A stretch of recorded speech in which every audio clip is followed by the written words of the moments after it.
Hello mga bata! Ako si Teacher Kat. Handa na ba kayo sa ating kwento? Bago natin ito simulan, mayroon muna akong mga katanungan.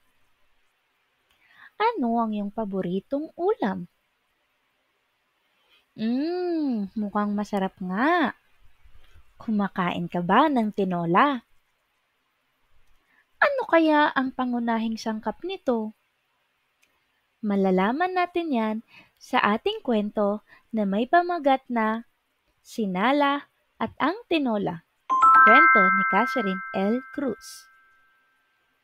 Araw ng Sabado, rinig sa buong bahay ang abalang-abalang ilaw ng tahanan ng pamilya Matalya. Nala, bumangon ka na at tulungan mo ako dito sa kusina, sigaw ng nanay.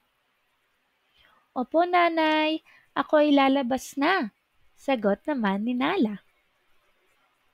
Ano po ang may tutulong ko sa inyo, nanay? Tulungan mo akong magluto ng paborito mong tinola. Kumuha ka ng 1 kilong manok, 1 papaya, 1 luya, 1 bawang, at 1 sibuyas. Masayang sumunod si Nala at kinuha ang mga sangkap ng tinola.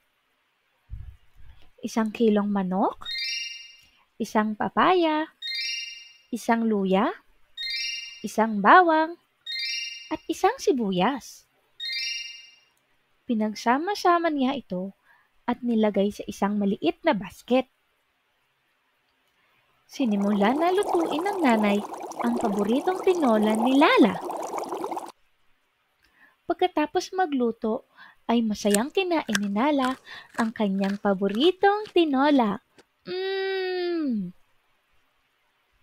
Sinala at ang Tinola, kwento ni Catherine L. Cruz.